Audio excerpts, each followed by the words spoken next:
Well, hello. Um, Welcome back. It is Sunday night once again. I have my traditional beaker of tea. Uh, this time it is a decaf loose leaf peppermint.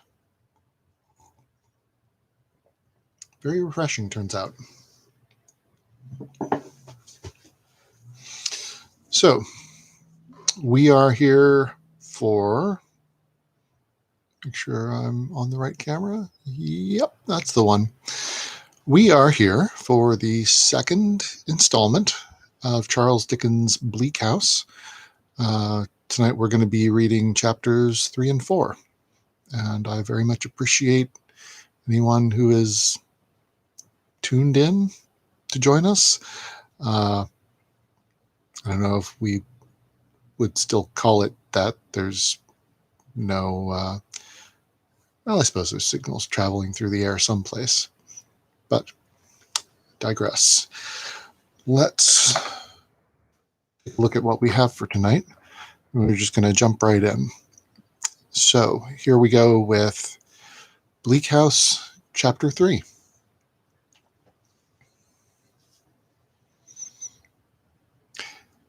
Chapter 3, A Progress. I have a great deal of difficulty in beginning to write my portion of these pages, for I know I am not clever. I always knew that. I can remember when I was a very little girl indeed, I used to say to my doll when we were alone together, "Now, Dolly, I am not clever, you know very well, and you must be patient with me, like a dear."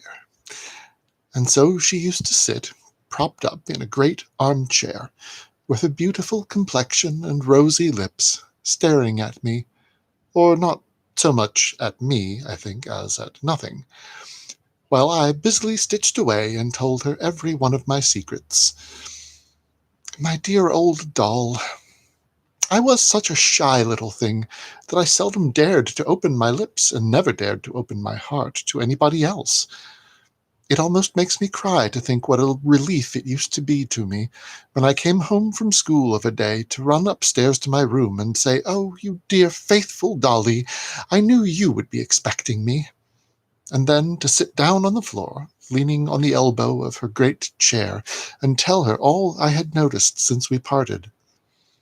I had always rather a noticing way. Not a quick way. No, oh no. A silent way of noticing what passed before me, and thinking I should like to understand it better. I have not by any means a quick understanding. When I love a person very tenderly, indeed, it seems to brighten. But even that may be my vanity. I was brought up from my earliest remembrance, like some of the princesses in the fairy stories, only I was not charming, by my godmother. At least, I only knew her as such. She was a good, good woman. She went to church 3 times every Sunday, and to morning prayers on Wednesdays and Fridays, and to lectures whenever there were lectures, and never missed. She was handsome, and if she had ever smiled, would have been, I used to think, like an angel. But she never smiled. She was always grave and strict. She was so very good herself, I thought, that the badness of other people made her frown all her life. I felt so different from her, even making every allowance for the differences between a child and a woman. I felt so poor, so trifling, and so far off that I never could be unrestrained with her. No, could never even love her as I wished. It made me very sorry to consider how good she was and how unworthy of her I was, and I used ardently to hope that I might have a better heart, and I talked it over very often with the dear old doll. But I never loved my godmother as I ought to have loved her, and as I felt I must have loved her if I had been a better girl. This made me, I dare say, more timid and retiring than I naturally was. and cast me upon Dolly as the only friend with whom I felt at ease. But something happened when I was still quite a little thing that helped it very much. I had never heard my mamma spoken of. I had never heard of my papa either, but I felt more interested about my mamma. I had never worn a black frock that I could recollect. I had never been shown my mamma's grave. I had never been told where it was. Yet I had never been taught to pray for any relation but my godmother. I had more than once approached this subject of my thoughts with Mrs. Rachel, our only servant, who took my light away when I was in bed, another very good woman, but austere to me, and she had only said, "Esther, good night," and gone away and left me. Although there were 7 girls at the neighboring school where I was a day boarder, and although they called me little Esther Summerson, I knew none of them at home. All of them were older than I, to be sure. I was the youngest there by a good deal, but there seemed to be some other separation between us besides that, and besides their being far more clever than I was and knowing much more than I did. One of them, in the first week of my going to the school, I remember it very well, invited me home to a little party, to my great joy, but my godmother wrote a stiff letter declining for me, and I never went. I never went out at all. It was my birthday. There were holidays at school on other birthdays, none on mine. There were rejoicings at home on other birthdays, as I knew from what I heard the girls relate to one another. There were none on mine. My birthday was the most melancholy day at home in the whole year. I have mentioned that unless my vanity should deceive me, as I know it may, for I may be very vain without suspecting it, though indeed I don't, my comprehension is quickened when my affection is.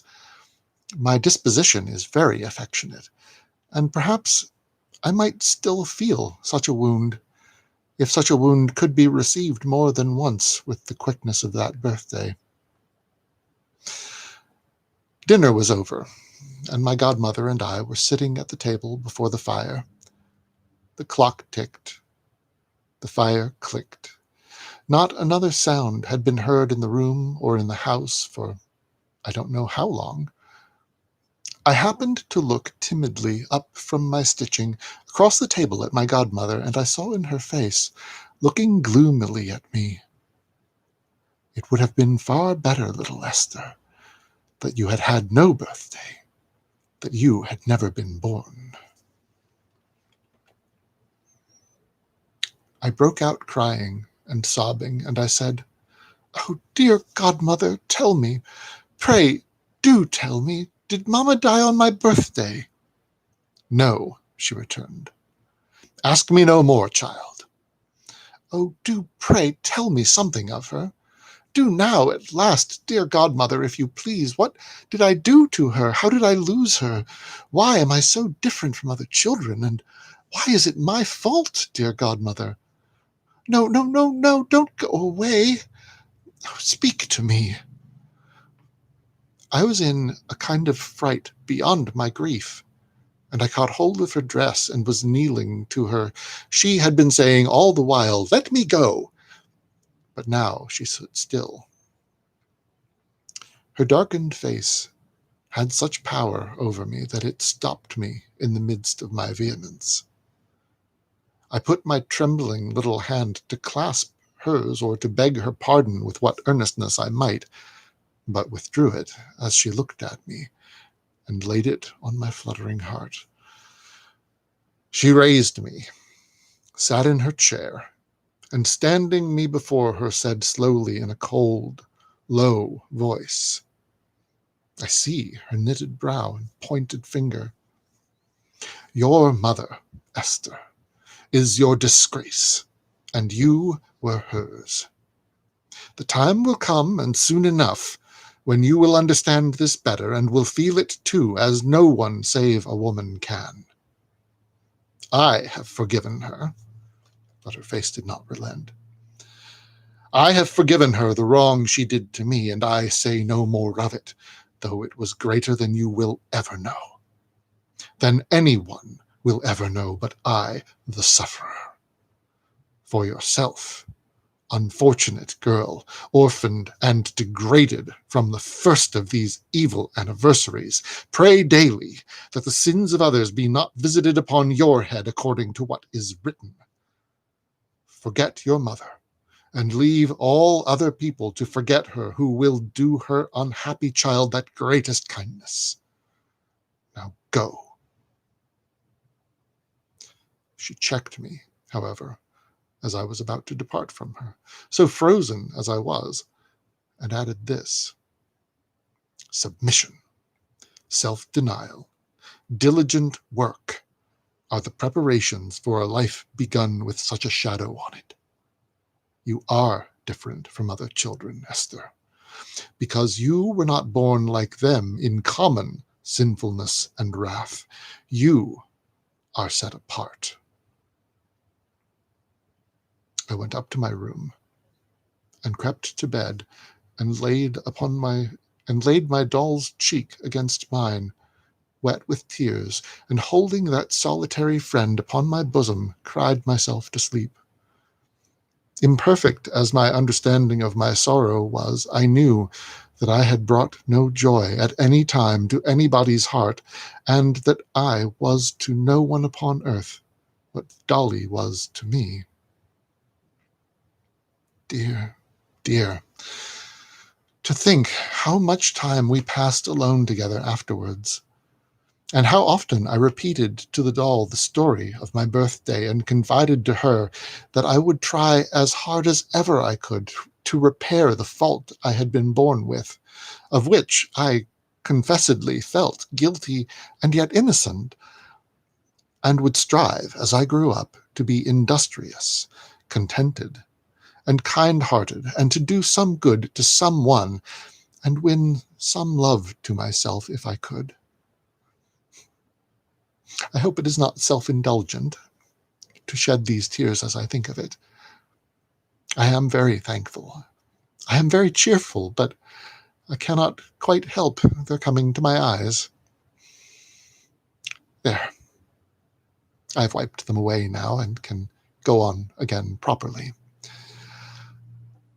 I felt the distance between my godmother and myself so much more after the birthday, and felt so sensible of filling a place in her house which ought to have been empty, that I found her more difficult of approach, though I was fervently grateful to her in my heart than ever. I felt in the same way towards my school companions. I felt in the same way towards Mrs. Rachel, who was a widow, and towards her daughter, of whom she was proud, who came to see her once a fortnight. I was very retired and quiet, and tried to be very diligent. One sunny afternoon, when I had come home from school with my books and portfolio, watching my long shadow at my side, and as I was gliding upstairs to my room as usual, my godmother looked out of the parlor door and called me back. Sitting with her, I found, which was very unusual indeed, a stranger, a portly, important-looking gentleman dressed all in black, with a white cravat, large gold watch seals, a pair of gold eyeglasses, and a large seal ring upon his little finger. "This," said my godmother in an undertone, "is the child." Then she said, in her naturally stern way of speaking, "This is Esther, sir." The gentleman put up his eyeglasses to look at me and said, "Come here, my dear."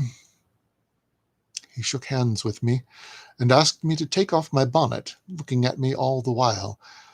When I had complied, he said, "Ah!" and afterwards, "Yes." And then taking off his eyeglasses and folding them in a red case, and leaning back in his armchair, turning the case about in his two hands, he gave my godmother a nod, Upon that, my godmother said, "You may go upstairs, Esther." And I made him my curtsy and left him. It must have been 2 years afterwards, and I was almost 14, when one dreadful night my godmother and I sat at the fireside. I was reading aloud, and she was listening.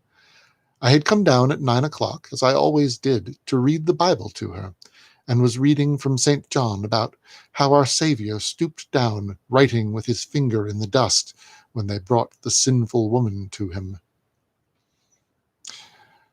So when they continued asking him, he lifted up himself and said unto them, He that is without sin among you, let him first cast a stone at her.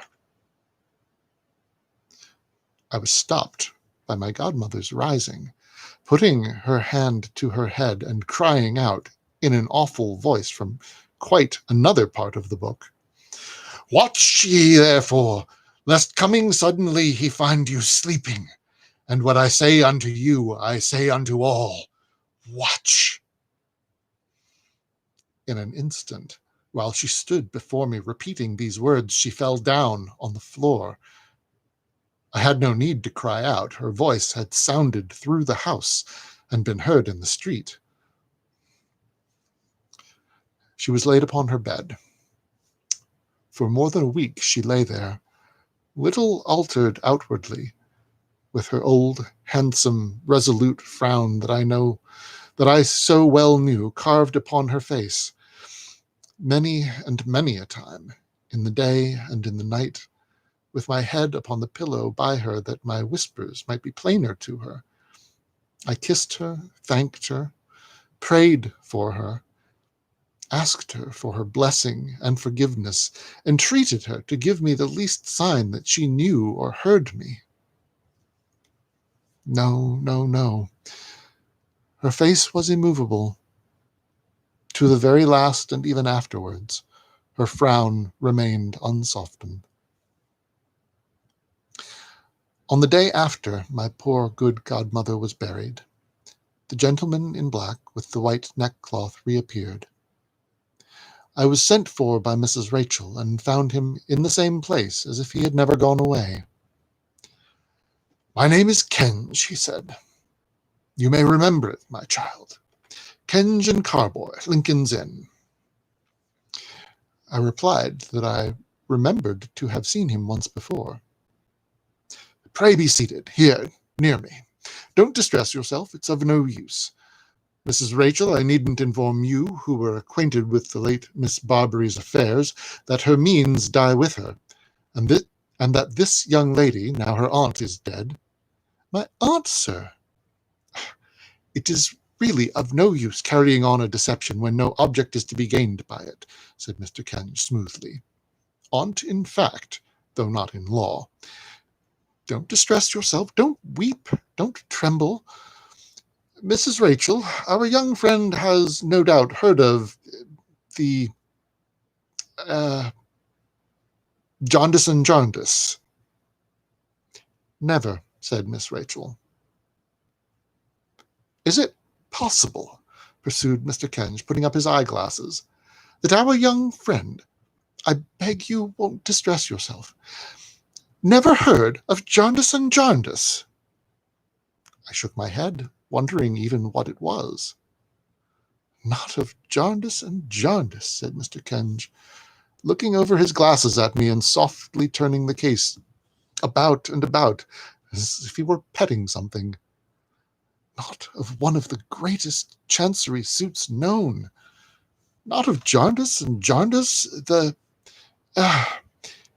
in itself a monument of chancery practice, in which, I would say, every difficulty, every contingency, every masterly fiction, every form of procedure known in that court is represented over and over again.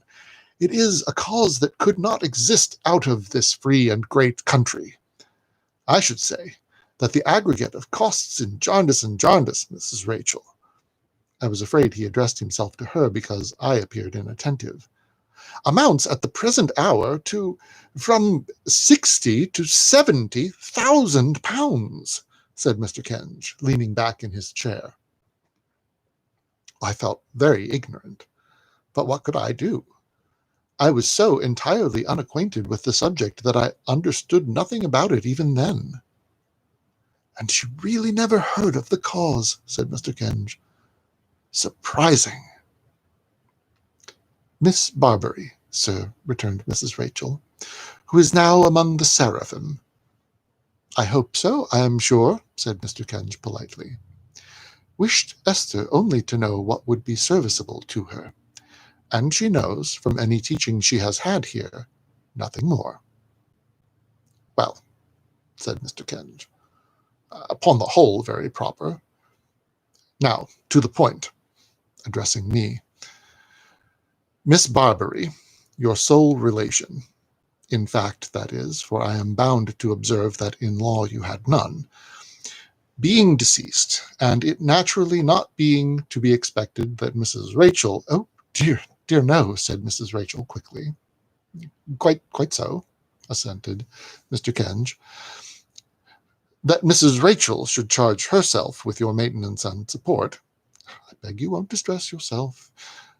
You are in a position to receive the renewal of an offer which I was instructed to make to Miss Barbary some 2 years ago, and which, though rejected then, was understood to be renewable under the lamentable circumstances that have since occurred.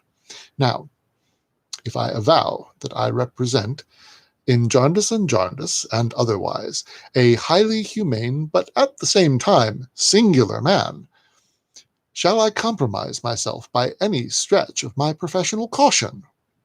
Said Mr. Kenge, leaning back in his chair again and looking calmly at us both.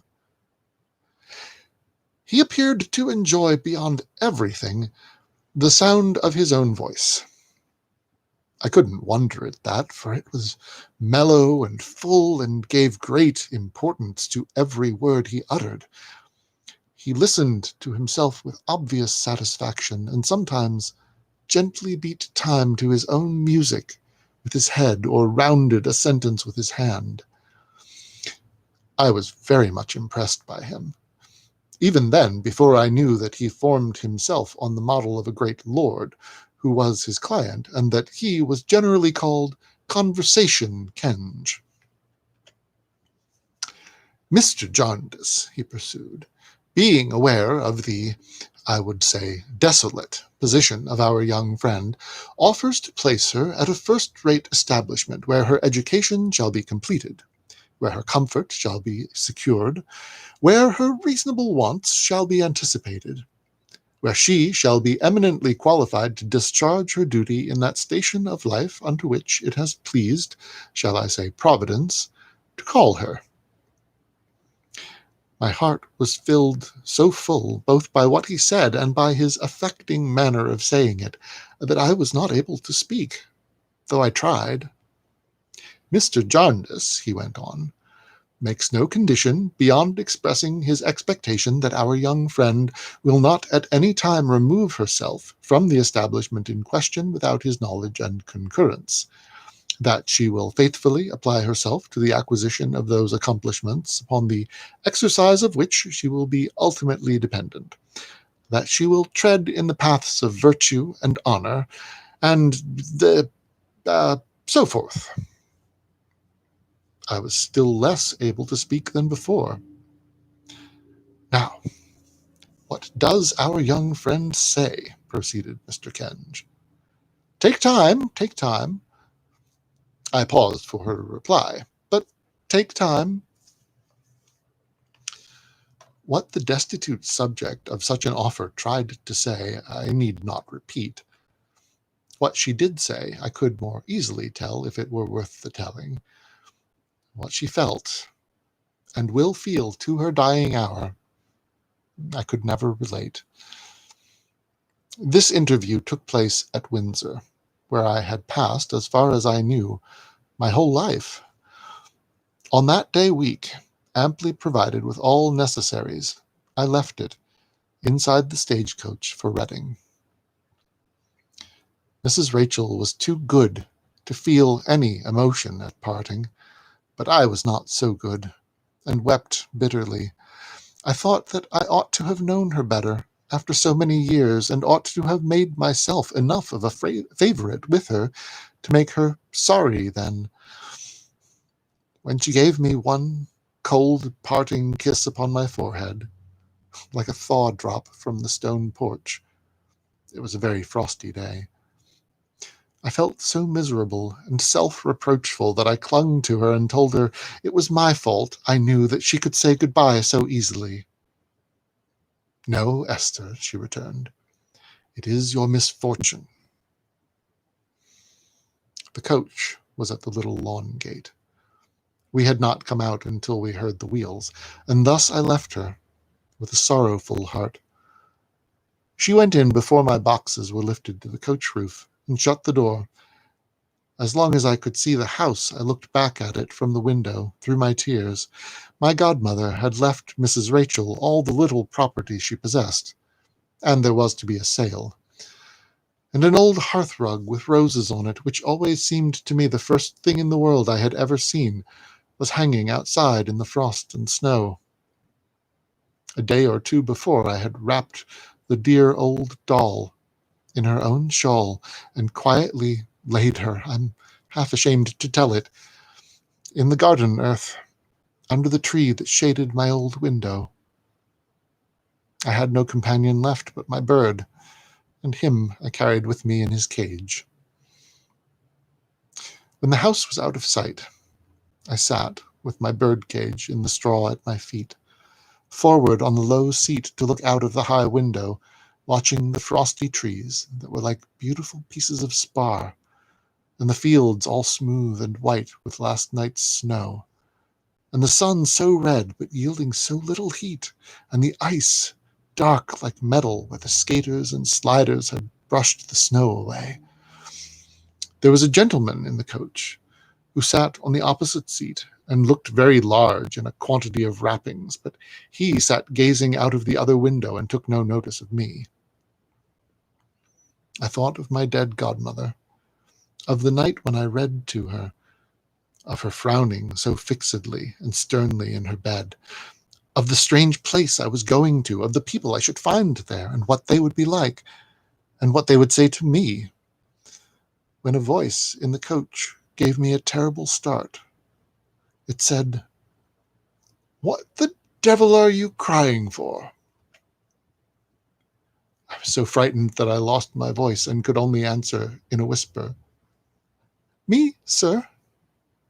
For of course I knew it must have been the gentleman in the quantity of wrappings, though he was still looking out of his window. "Yes, you," he said, turning round. "I didn't know I was crying, sir," I faltered. "But you are," said the gentleman. "Look here." He came quite opposite to me from the other corner of the coach, brushed one of his large furry cuffs across my eyes without hurting me, and showed me that it was wet. "There! Now you know you are," he said. "Don't you?" "Yes, sir," I said. "And what are you crying for?" said the gentleman. "Don't you want to go there?" "Where, sir?" "Where? Why, wherever you are going," said the gentleman. "I'm very glad to go there, sir," I answered. "Well, then look glad," said the gentleman.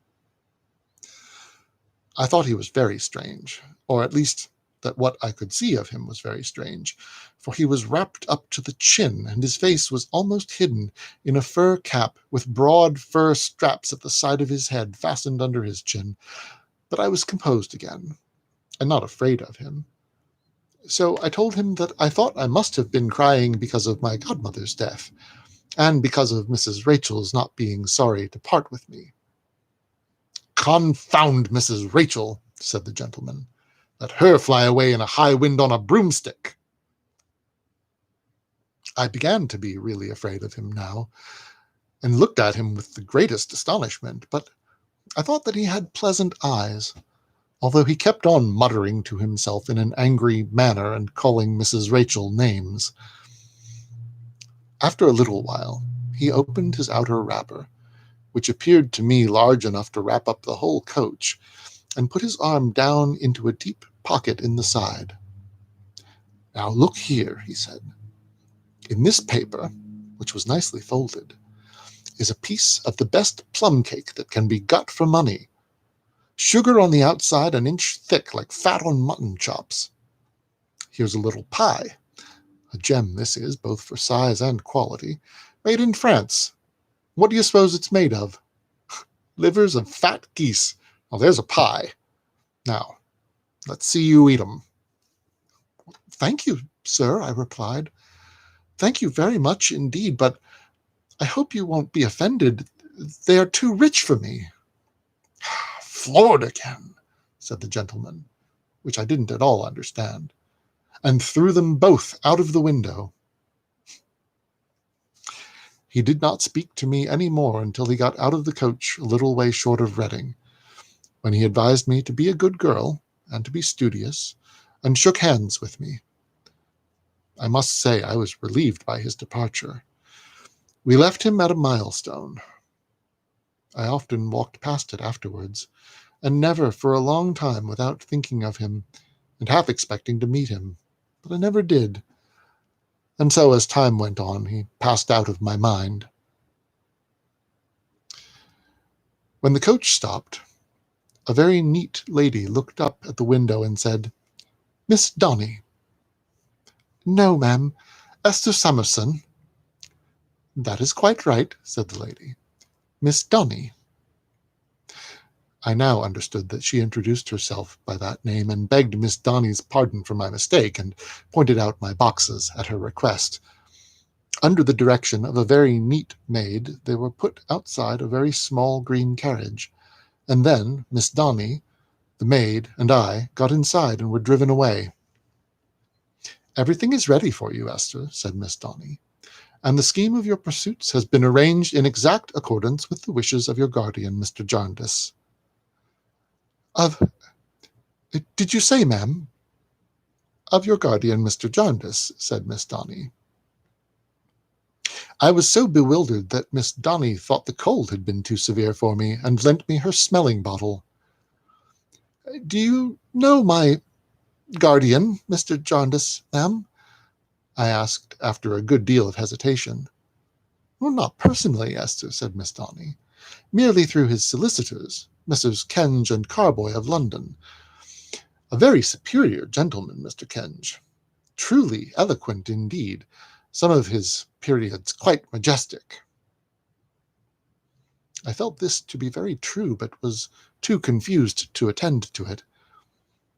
Our speedy arrival at our destination, before I had time to recover myself, increased my confusion, and I shall never forget the uncertain and unreal air of everything at Greenleaf, Miss Donny's house, that afternoon.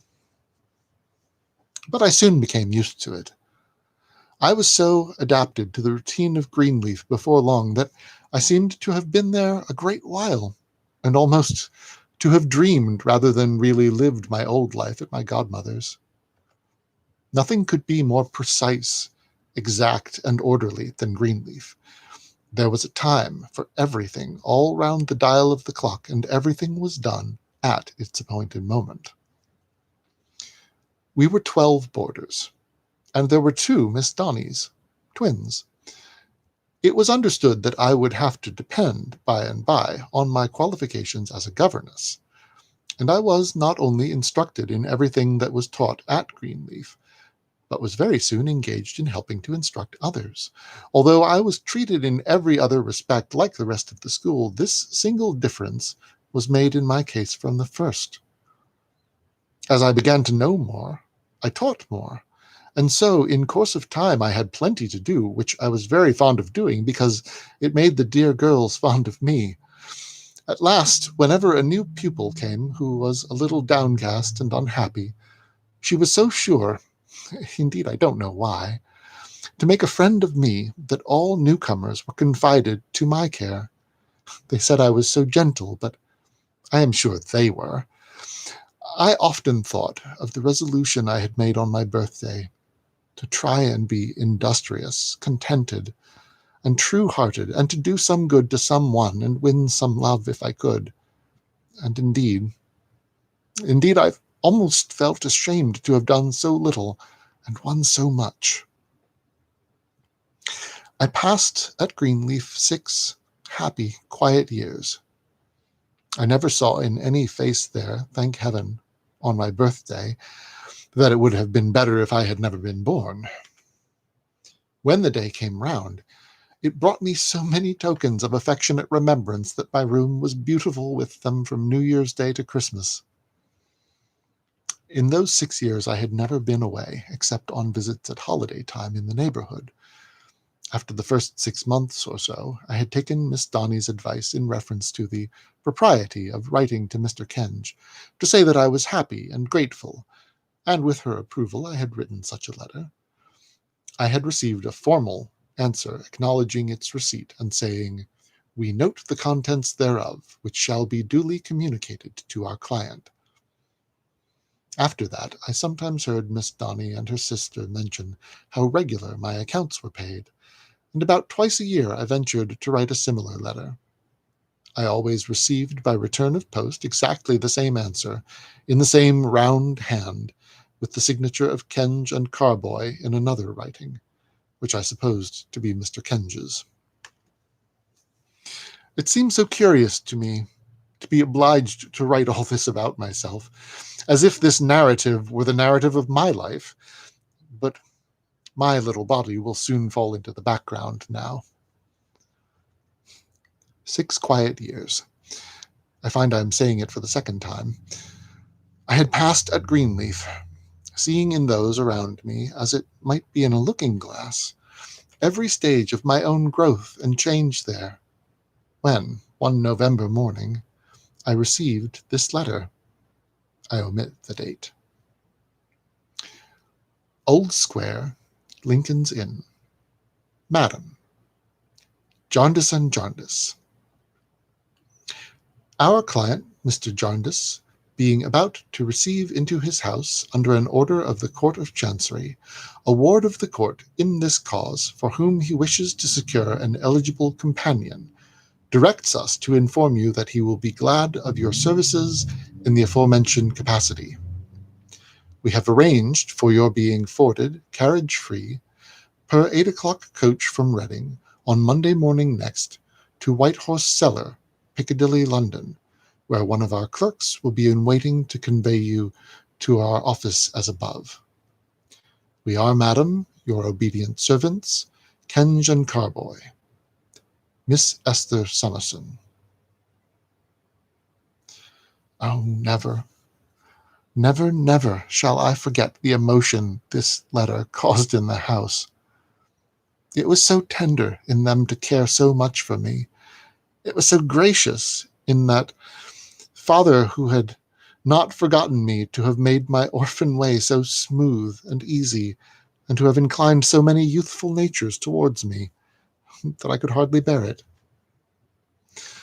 Not that I would have had them less sorry, I am afraid not, but the pleasure of it, and the pain of it, and the pride and joy of it, and the humble regret of it, were so blended, that my heart seemed almost breaking while it was full of rapture.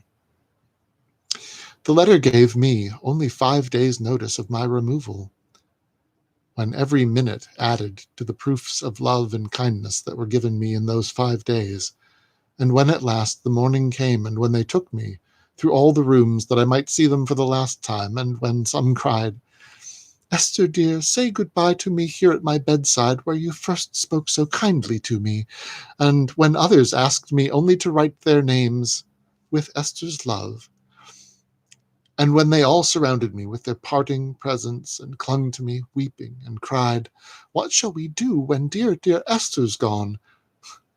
And when I tried to tell them how forbearing and how good they had all been to me, and how I blessed and thanked them every one, what a heart I had. And when the 2 Miss Donnys grieved as much to part with me as the least among them, and when the maids said, "Bless you, miss, wherever you go," and when the ugly, lame old gardener, who I thought had hardly noticed me in all those years, came panting after the coach to give me a little nosegay of geraniums, and told me I had been the light of his eyes. Indeed, the old man said so. What a heart I had then! And could I help it? If with all this, and the coming to the little school, and the unexpected sight of the poor children outside waving their hats and bonnets to me, and of a grey-haired gentleman and lady whose daughter I had helped to teach, and at whose house I had visited, who were said to be the proudest people in all that country, caring for nothing but calling out, "Goodbye, Esther! May you be very happy!" Could I help it if I was quite bowed down in the coach by myself and said, "Oh, I am so thankful, I am so thankful," many times over? But of course, I soon considered that I must not take tears where I was going after all that had been done for me. Therefore, of course, I made myself sob less, and persuaded myself to be quiet by saying very often, "Esther, now you really must. This will not do." I cheered myself up pretty well at last, though I am afraid I was longer about it than I ought to have been. And when I had cooled my eyes with lavender water, there was time to watch for London. I was quite persuaded that we were there when we were 10 miles off, and when we really were there, that we should never get there. However, when we began to jolt upon a stone pavement, and particularly when every other conveyance seemed to be running into us, and we seemed to be running into every other conveyance, I began to believe that we really were approaching the end of our journey. Very soon afterwards we stopped. A young gentleman, who had inked himself by accident, addressed me from the pavement and said, "I'm from Kenge and Carboy's, miss, of Lincoln's Inn." "If you please, sir," said I. He was very obliging, and as he handed me into a fly after superintending the removal of my boxes, I asked him whether there was a great fire anywhere, for the streets were so full of dense brown smoke that scarcely anything was to be seen. "Oh dear no, miss," he said. "This is a London particular." I had never heard of such a thing. "A fog, miss," said the young gentleman. "Oh, indeed," said I. We drove slowly through the dirtiest and darkest streets that ever were seen in the world, I thought, and in such a distracting state of confusion that I wondered how the people kept their senses, until we passed into sudden quietude under an old gateway, and drove on through a silent square until we came to an odd nook in a corner, where there was an entrance up a steep, broad flight of stairs like an entrance to a church. And there really was a churchyard outside under some cloisters, for I saw the gravestones from the staircase window. This was Kenge and Carboy's. The young gentleman showed me through an outer office into Mr. Kenge's room. There was no one in it, and politely put an armchair for me by the fire. He then called my attention to a little looking-glass hanging from a nail on one side of the chimney-piece. "In case you should wish to look at yourself, miss, after the journey, as you're going before the Chancellor. Not that it's requisite, I'm sure," said the young gentleman civilly. "Going before the Chancellor?" I said, startled for a moment. "Only a matter of form, miss," returned the young gentleman. "Mr. Kenge is in court now. He left his compliments, and would you partake of some refreshment?" There were biscuits and a decanter of wine on a small table. "And look over the paper," which the young gentleman gave me as he spoke. He then stirred the fire and left me. Everything was so strange, the stranger from its being night in the daytime, the candles burning with a white flame and looking raw and cold, that I read the words in the newspaper without knowing what they meant, and found myself reading the same words repeatedly. It was of no use going on in that way. I put the paper down, took a peep at my bonnet in the glass to see if it was neat, and looked at the room, which was not half lighted, and at the shabby, dusty tables, and at the piles of writings, and at a bookcase full of the most inexpressive-looking books that ever had anything to say for themselves. Then I went on, thinking, and the fire went on burning, and the candles went on flickering and guttering, and there were no snuffers, until the young gentleman by and by brought a very dirty pair. For 2 hours. At last Mr. Kenge came. He was not altered, but he was surprised to see how altered I was, and appeared quite pleased. "As you are going to be the companion of the young lady who is now in the Chancellor's private room, Miss Summerson," he said, "we thought it well that you should be in attendance also. You will not be discomposed by the Lord Chancellor, I dare say." "No, sir," I said, "I don't think I shall," really not seeing on consideration why I should be. So Mr. Kenge gave me his arm, and we went round the corner, under a colonnade, and in at a side door.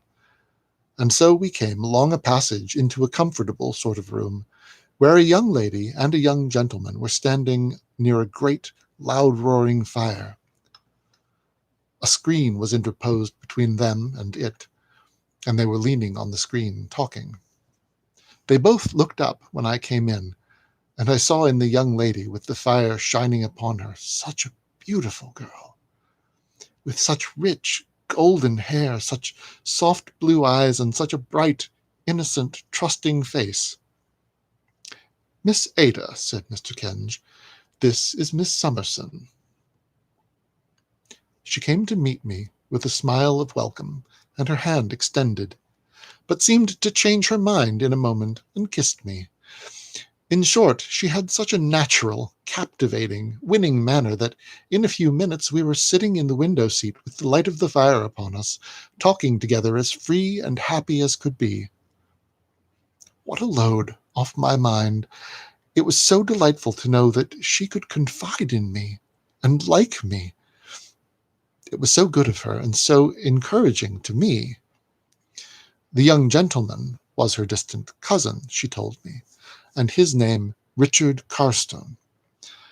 He was a handsome youth, with an ingenuous face and a most engaging laugh, and after she had called him up to where we sat, he stood by us in the light of the fire, talking gaily like a light-hearted boy.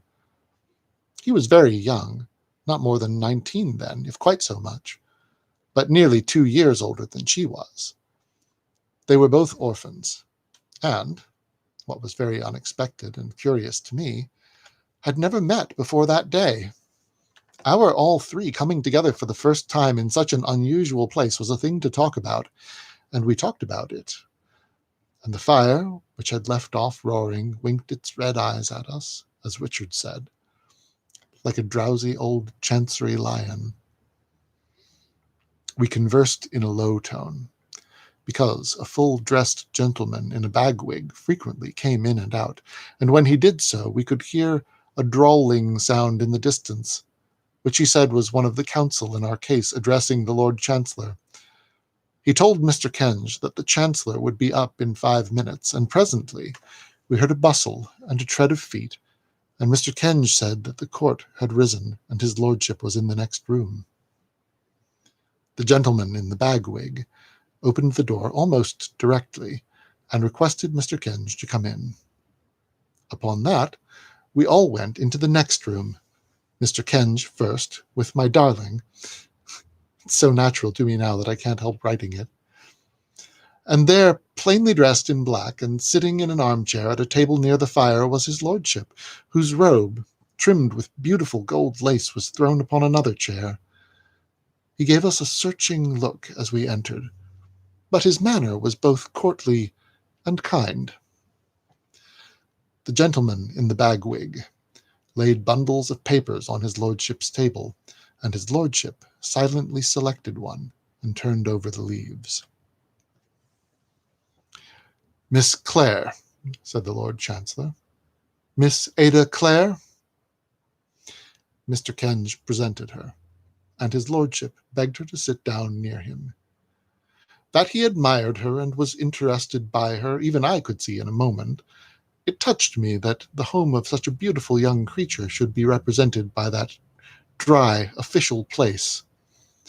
The Lord High Chancellor, at his best, appeared so poor a substitute for the love and pride of parents. "The jaundice in question," said the Lord Chancellor, still turning over leaves, Is Jarndyce of Bleak House? Jarndyce of Bleak House, my lord, said Mr. Kenge. A dreary name, said the Lord Chancellor. But not a dreary place at present, my lord, said Mr. Kenge. And Bleak House, said his lordship, is in Herefordshire, my lord. Mr. Jarndyce of Bleak House is not married, said his lordship. He is not, my lord, said Mr. Kenge. A pause. Young Mr. Richard Carstone is present, said the Lord Chancellor, glancing toward him. Richard bowed and stepped forward. Said the Lord Chancellor, turning over more leaves. Mr. Jarndyce of Bleak House, my lord, Mr. Kenge observed in a low voice, if I may venture to remind your lordship, provides a suitable companion for Mr. Richard Carstone, I thought. But I am not quite sure. I heard his lordship say in an equally low voice and with a smile, for Miss Ada Clare. This is the young lady, Miss Summerson. His lordship gave me an indulgent look and acknowledged my curtsy very graciously. Miss Summerson is not related to any party in the cause, I think? No, my lord. Mr. Kenge leant over before it was quite said, and whispered. His lordship, with his eyes upon his papers, listened, nodded twice or thrice, turned over more leaves, and did not look towards me again until we were going away. Mr. Kenge is now retired, and Richard with him to where I was, near the door, leaving my pet. It is so natural to me that, again, I can't help it, sitting near the Lord Chancellor, with whom his lordship spoke a little part, asking her, as she told me afterwards, whether she had well reflected on the proposed arrangement, and if she thought she would be happy under the roof of Mr. Jarndyce of Bleak House, and why she thought so. Presently he rose courteously and released her, and then he spoke for a minute or two with Richard Carstone, not seated but standing, and altogether with more ease and less ceremony, as if he still knew, though he was Lord Chancellor, how to go straight to the candour of a boy. Very well, his lordship said aloud. I shall make the order. Mr. Jarndyce of Bleak House has chosen, so far as I may judge, and this was when he looked at me, a very good companion for the young lady, and the arrangement altogether seems the best of which the circumstances admit. He dismissed us pleasantly, and we all went out very much obliged to him for being so affable and polite, by which he had certainly lost no dignity, but seemed to us to have gained some. When we got under the colonnade, Mr. Kenge remembered that he must go back for a moment to ask a question, and left us in the fog, with the Lord Chancellor's carriage and servants waiting for him to come out. Well, said Richard Carstone, that's over. And where do we go next, Miss Summerson? Don't you know? I said. Not in the least, said he. And don't you know, my love? I asked Ada. No, said she. Don't you? Not at all, said I. We looked at one another, half laughing at our being like the children in the wood when a curious little old woman in a squeezed bonnet and carrying a reticule came curtsying and smiling up to us with an air of great ceremony. Oh, said she, the ward's in Jarndyce. Very happy, I'm sure, to have the honour. It is a good omen for youth and hope and beauty when they find themselves in this place and don't know what's to come of it. Mad, whispered Richard, not thinking she could hear him. Right? Mad, young gentleman, she returned so quickly that he was quite abashed. I was a ward myself. I was not mad at that time, curtsying low and smiling between every little sentence. I had youth and hope. I believe beauty. It matters very little now. Neither of the three served or saved me. I have the honour to attend court regularly, with my documents. I expect a judgment shortly. On the day of judgment, I have discovered that the sixth seal mentioned in the Revelations is the Great Seal. It has been open a long time. Pray accept my blessing. As Ada was a little frightened, I said to humor the poor old lady that we were much obliged to her. Yes, she said mincingly, I imagine so. And here is Conversation Kenge with his documents. How does your honourable worship do? Quite well, quite well. Now don't be troublesome, that's a good soul, said Mr. Kenge, leading the way back. By no means, said the poor old lady, keeping up with Ada and me. Anything but troublesome. I shall confer estates on both, which is not being troublesome, I trust. I expect a judgment. Shortly, on the day of judgment. This is a good omen for you. Accept my blessing. She stopped at the bottom of the steep, broad flight of stairs, but we looked back as we went up, and she was still there, still with a curtsy and a smile between every little sentence. Youth and hope and beauty and chancery and Conversation Kenge. Ha! Pray accept my blessing. End of chapter. And my goodness, that was a longer chapter than the previous two had been. Last week, we managed to get through chapters 1 and 2 in just about an hour. And here it is, very nearly 8 o'clock, and we have only just finished chapter 3. So tonight will be a single chapter. We will not be moving on to chapter 4. I appreciate your flexibility in this matter.